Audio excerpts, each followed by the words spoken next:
Hello everyone, সকলকে স্বাগত জানিয়ে শুরু করেছি আমি আজকের অঙ্ক। আজকে আমি ক্লাস 7-এর নিজে করে 3.1 অঙ্কগুলো করব। দেখো 1 নম্বরে কী দেওয়া আছে, নিচের অনুপাতগুলি সমান কিনা দেখি ও 4টি সংখ্যা সমানুপাতি কিনা লিখি। তো এই অনুপাত দেওয়া আছে, এই অনুপাতগুলো সমান হবে কিনা আমাদের দেখতে হবে এবং সেগুলো সমানুপাতি কিনা সেটাও দেখতে হবে।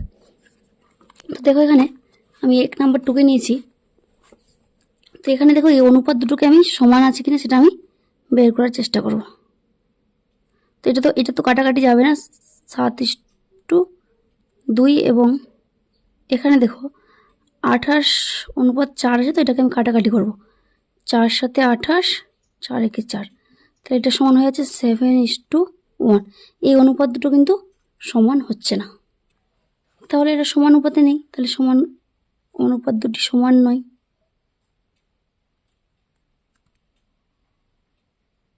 অনুপাত দুটি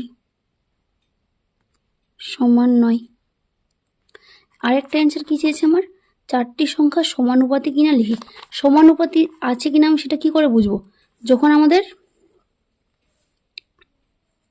ধরে নাও যে এটা 7:2 সমানুপাত দিয়ে যদি আমি লিখি, এখানে 7:1 যেটা আমার বেরিয়েছে সেটা যদি লিখি, এটা সমান কখন হবে, যখন আমাদের প্রথম পদ, এটা হচ্ছে প্রথম পদ, এটা হচ্ছে চতুর্থ পদ, প্রথম পদ আর চতুর্থ পদের গুণফল আর দ্বিতীয় পদ আর তৃতীয় পদের গুণফলটা সমান হবে। দেখো এখানে প্রথম পদ আর চতুর্থ পদ গুণ করে আমার কি হবে, প্রথম পদ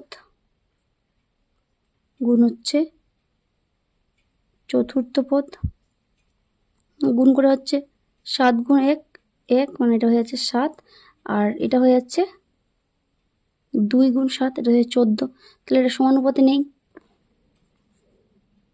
অতএব সমানুপাতি নয়। এটা আমি এখানে লিখে দেবো, সমানুপাতি নয়, হয়ে গেল এটা। দেখো একই রকমভাবে 2 নম্বরটা আমি টুকে নিয়েছি। এখানে 9:7 কিন্তু কাটাকাটি যাবে, এটাকে আমি রেখে দিলাম। এবং এখানে দেখো 18 আর 14কে যদি আমি কাটাকাটি করি, 18:14কে যদি কাটাকাটি করি, 2 দিয়ে কাটলে এটা 9 আর এটাকে কাটলে হবে 7, 9:7। তো এখানে দেখো অনুপাত দুটো আমাদের কি হচ্ছে, সমান হচ্ছে, তাহলে তো অনুপাত দুটি সমান।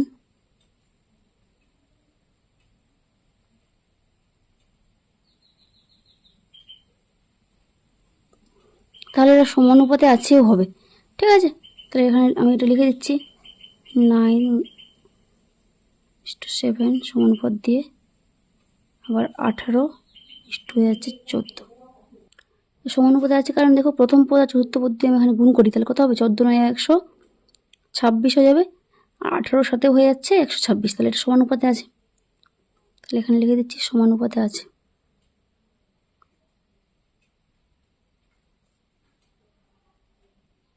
অ্যাকচুয়ালি অনুপাত দুটো যখন আমাদের সমান হবে তখনই এটাকে আমরা সমানুপাতে লিখতে পারবো।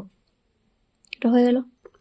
দেখো একই রকমভাবে সি নাম্বারটা, এখানে 1.5, দশমিকটা উঠিয়ে দিব আমি, এখানে এটা 10 হয়ে যাবে, আর এখানে হচ্ছে 3, এখানে হচ্ছে এবং দিয়ে এখানে ওই দশমিক আমি উঠিয়ে দেবো, এখানে 10 হয়ে যাবে, এখানে অনুপাত হচ্ছে 9। তো দেখো এখানে কোনাকুনি গুণ করে দিচ্ছি আমি, তাহলে 15:30, এটা হচ্ছে এবং দিয়ে 45 অনুপাত হচ্ছে 10 9 90। এবার দেখো কাটাকাটি যাচ্ছে, একবারে যদি আমি কাটি এটা, তাহলে 15কে 15, 15 2 30, এটা যদি আমি 5 দিয়ে কাটি, 5 9 45, আর হচ্ছে 18 5 90। আবার যদি 9 দিয়ে কাটি, 9 1 9, 9 2 18।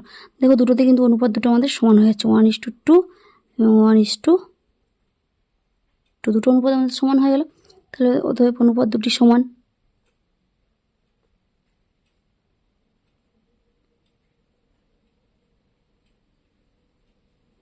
তাহলে এটা সমানুপাতেও আছে হবে, তাহলে অতএব সমানুপাতে আছে, হয়ে গেল। এবার ডি নাম্বারটা দেখো, ডি নাম্বার আমি এখানে টুকে নিয়েছি। এখানে তো অনুপাত দুটো আমরা দেখেই বুঝতে পারছি যে অনুপাত দুটো সমান নয়, এই অনুপাত দুটো আলাদা, এই অনুপাত দুটো আলাদা, তাহলে এদেরকে আমরা সমানুপাতেও লিখতে পাবো না। তাহলে অনুপাত দুটি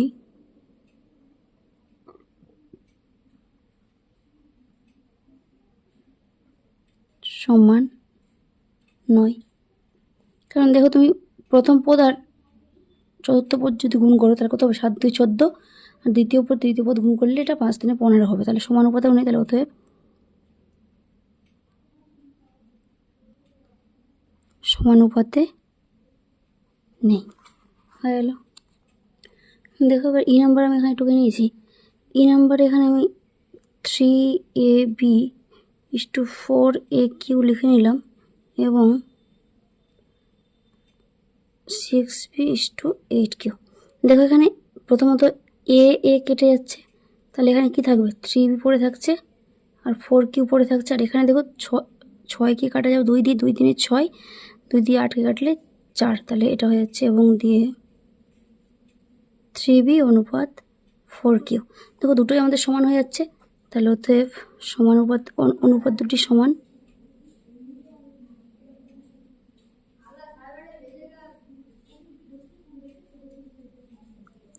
সমান অর্থাৎ সমানুপাতে আছে হবে।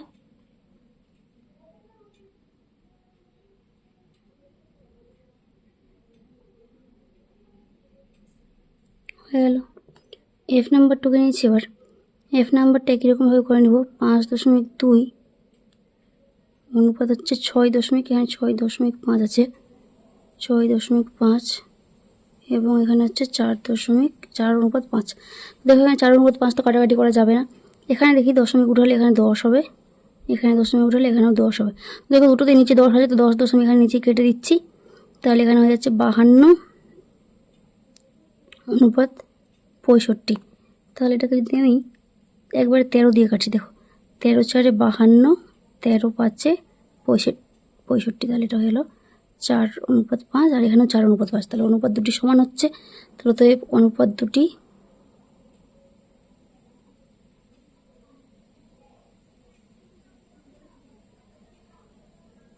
সমান অর্থাৎ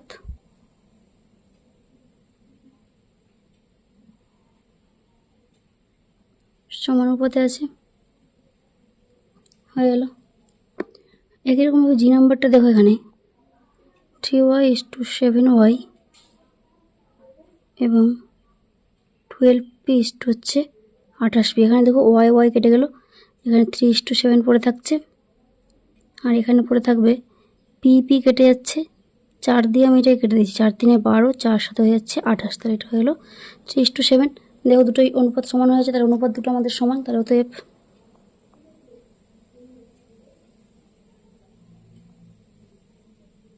অনুপাত দুটি সমান অর্থাৎ সমানুপাতে আছে। হয়ে গেল। এবারে এইচ নাম্বারটা দেখো, এখানে কিন্তু এটা দেখেই মনে হচ্ছে এটা সমানুপাতে নেই। তো এখানে দেখো পি কেটে যাচ্ছে, তাহলে এখানে পড়ে থাকছে 5q অনুপাত হচ্ছে 7r। এখানে দেখো 15s আছে, অনুপাত হচ্ছে 21q। এখানে তো এস আর কিউ কাটাকাটি যাবে না, 3 দিয়ে কাটছি আমি, 3 5 15, 3 সাথে হয়ে যাচ্ছে 21, তাহলে এখানে দেখো পড়ে থাকছে 5s অনুপাত হচ্ছে 7q। এখানে দেখো পুরোটা আলাদা আলাদা জিনিস আছে, এখানে 5q আছে, এখানে 5s আছে, এখানে 7r, এখানে 7q, তাহলে এটা অনুপাত দুটি সমান নয়। তাহলে অতএব অনুপাত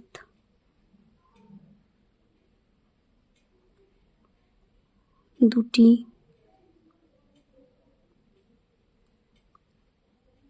সমান নয় অর্থাৎ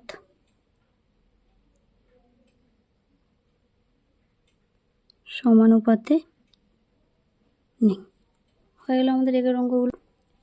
2 নম্বর দেখো। এবার 2 নম্বর কি বলেছে, একটি আয়তকার চিত্রের দৈর্ঘ্য হচ্ছে 10 সেন্টিমিটার, প্রস্থ হচ্ছে 6 সেন্টিমিটার।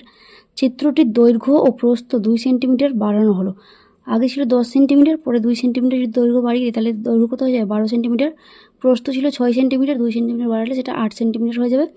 এবার বলেছে আয়তকার চিত্রটির দৈর্ঘ্য ও প্রস্থ একই অনুপাতে থাকবে কিনা দেখি। প্রথমে যে দৈর্ঘ্যটা আছে সেই অনুপাতটা আর পরের দৈর্ঘ্য আর প্রস্থের অনুপাতটা আমাদের একই হবে কিনা সেটা আমাদেরকে দেখতে হবে। দেখো এখানে আমি লিখে নিয়েছি আয়তকার চিত্রের দৈর্ঘ্য 10 সেন্টিমিটার, প্রস্থ 6 সেন্টিমিটার, তাহলে দৈর্ঘ্য প্রস্থের অনুপাত কত হয়ে যাবে, দৈর্ঘ্য ও প্রস্থের অনুপাত হয়ে যাবে 10:6। এটা কাটাকাটি করে দেবো, 2 × 5 = 10, 2 × 3 = 6, তাহলে 5:3 হয়ে গেল। দৈর্ঘ্য ও প্রস্থ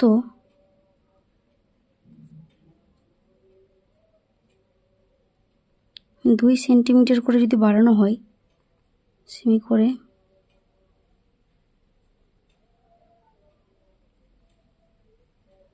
বাড়ানো হলে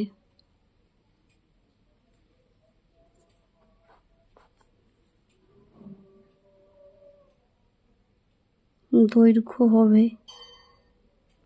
কত হবে, 10 + 2 মানে হচ্ছে 12 সেন্টিমিটার, এবং প্রস্থ হবে 6 + 2 হচ্ছে 8 সেন্টিমিটার। তাহলে এটা হয়ে গেল। তাহলে এবার দৈর্ঘ্য ও প্রস্থের অনুপাত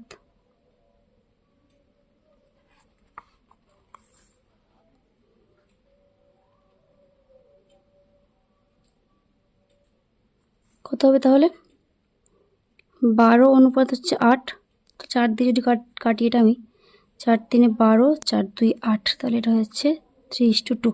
দেখো এখানে আগে অনুপাত ছিল আমাদের 5:3, এখন বেরিয়েছে 3:2। অনুপাত দুটো আমাদের সমান থাকছে না, তাহলে অতএব দৈর্ঘ্য ও প্রস্থের অনুপাত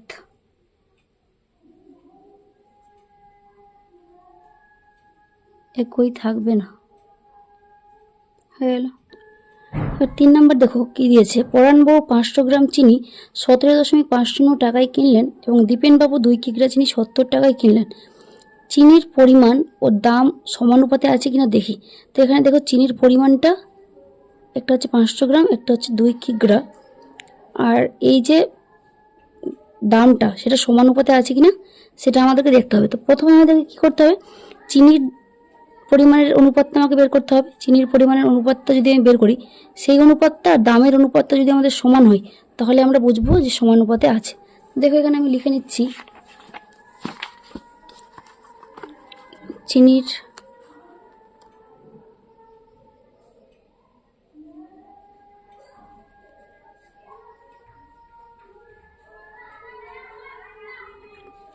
চিনির পরিমাণের অনুপাত কত হবে, তাহলে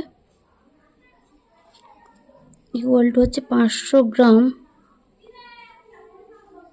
অনুপাত হচ্ছে 2 কিগ্রা। দেখো এখানে 2 কিগ্রাটাকে আমি কি করব, গ্রামে নিয়ে চলে আসবো। তাহলে 500 গ্রাম অনুপাত হচ্ছে 2000 গ্রাম। দেখো প্রথমে 2টা শূন্য কেটে দিলাম, 5 থেকে 5, 5 × 4 = 20, তাহলে এটা হয়ে গেল 1:4। চিনির পরিমাণের অনুপাত এটা হলো। এবার চিনির দামের অনুপাতটা আমাকে বের করতে হবে। তাহলে অতএব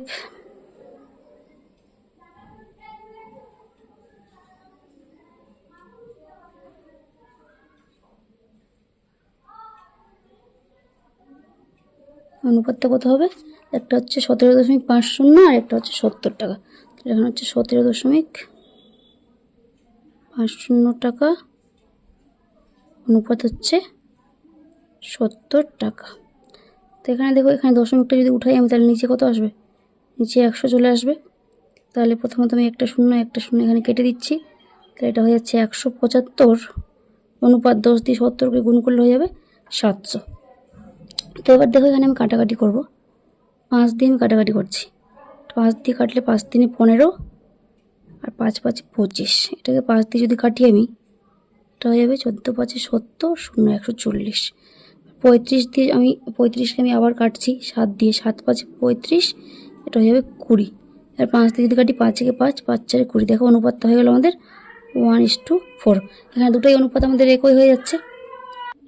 তাহলে এখানে আমি লিখে দেবো, তাহলে অতএব চিনির পরিমাণ ও দাম সমানুপাতে আছে।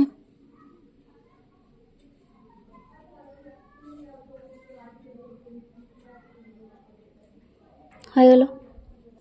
এবার চারেরগুলো দেখো, ফাঁকা ঘর পূরণ করি। দেখো এখানে সমানুপাত দেওয়া আছে। এখানে প্রথমটাতে আমাদের চতুর্থ পদটা নেই, তো চতুর্থ পদের সূত্র আমরা জানি সবাই, অনুপাত চ্যাপ্টারে করেছিলাম যে চতুর্থ পদের সূত্র যখন বের করতে বলে আমাদেরকে, সেই সূত্রটা হচ্ছে দ্বিতীয় পদ গুণ তৃতীয় পদ ভাগ হচ্ছে প্রথম পদ। তাহলে আমি এরকম ওই সূত্র দ্বারাই করে নিব। তো দেখো এখানে চতুর্থ পদটাকে আমি এক্স ধরে নিচ্ছি। তাহলে অতএব এক্স ইকুয়াল টু কত হবে, দ্বিতীয় পদ গুণ তৃতীয় পদ। আমি একটা সূত্র লিখে দিচ্ছি এখানটায়,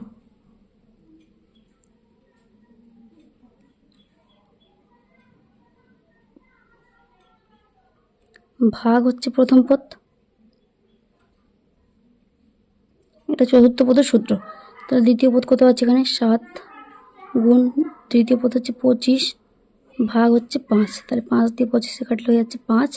তাহলে 7 5 হয়ে গেল 35। তাহলে চতুর্থ পদটা হয়ে যাবে আমার 35। হয়ে গেল এটা। 2 নম্বরটা দেখো, এখানে তৃতীয় পদটা নেই। তাহলে তৃতীয় পদের সূত্র কি, তৃতীয় পদের সূত্র হচ্ছে প্রথম পদ গুণ চতুর্থ পদ ভাগ হচ্ছে দ্বিতীয় পদ। 7 দিয়ে 35 কাটবো, 5 হয়ে যাবে, 6 5 হয়ে গেল 30। তাহলে এটা হচ্ছে অ্যান্সার। 3 নম্বরটাতে আবার চতুর্থ পদ নেই। তাহলে চতুর্থ পদের সূত্র হচ্ছে দ্বিতীয় পদ গুণ তৃতীয় পদ, 28 গুণ 3 ভাগ হচ্ছে প্রথম পদ, মানে হচ্ছে 21। তাহলে 3 দিয়ে আমি 21 কাটছি, এটা 7 হবে। 7 দিয়ে 28 কাটলে 4। তাহলে এক্সের মান হয়ে গেল 4। তাহলে চতুর্থ পদ এখানে 4 হয়ে যাবে। এবার দেখো 4 নাম্বারটা একই রকমভাবে করবো। এখানে তৃতীয় পদ নেই। তৃতীয় পদের সূত্র হচ্ছে প্রথম পদ গুণ চতুর্থ পদ হচ্ছে 9 গুণ 8 ভাগ হচ্ছে দ্বিতীয় পদ, মানে হচ্ছে 24। তাহলে 8 দিয়ে 24 কাটলে 3 হবে। 3 দিয়ে আবার 9 কাটলে 3। তাহলে এক্সের মান হয়ে গেল 3। তাহলে এখানে আমাদের 3 হবে। হয়ে গেল আমাদের অঙ্ক।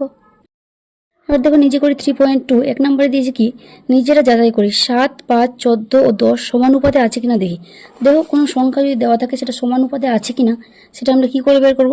তো এখানে প্রথম পদ আর আমাকে চতুর্থ পদের গুণফল বের করতে হবে, দ্বিতীয় পদ আর তৃতীয় পদের গুণফল করতে হবে।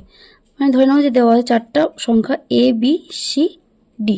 তাহলে আমাকে দেখতে হবে এ আর ডি এর মান ইকুয়াল টু বি আর সি এর মানটা হচ্ছে কিনা। তাহলে আমাকে এই দুটো যদি সমান হয় তাহলে এরা কিন্তু সমানুপাতে আছে। তো এই সূত্র অনুযায়ী আমি করব। তাহলে এই দুটো পদের গুণফল যদি আমি বের করি তাহলে কী হবে, 7 গুণ 10 মানে হচ্ছে 70। এবার এই দুটো পদের যদি করি 5 গুণ 14 মানে হচ্ছে 70। তাহলে এটা সমানুপাতে আছে। তবে আমি এখানে লিখে দিচ্ছি 7:5 সমানুপাত দিয়ে 14 অনুপাত হচ্ছে 10। হয়ে গেল এটা। 2 নম্বরটা আমি এখানে টুকে নিয়েছি। একই নিয়ম, প্রথম পদ আর তৃতীয় পদের গুণফল, দ্বিতীয় পদ আর তৃতীয় পদের গুণফল যদি সমান হয় তাহলে কিন্তু সমানুপাতে আছে। তাহলে এখানে দেখো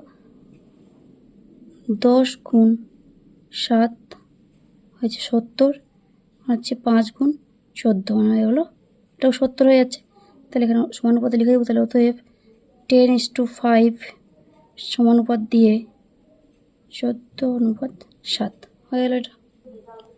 3 নম্বরটা দেখো, এখানে যদি এটা করি আমি 14 গুণ 7, 14 সাথে হয়ে যাবে 98, আর এটা হচ্ছে 5 গুণ 10 মানে হয়ে যাচ্ছে 50। তাহলে এটা সমানুপাতে নেই।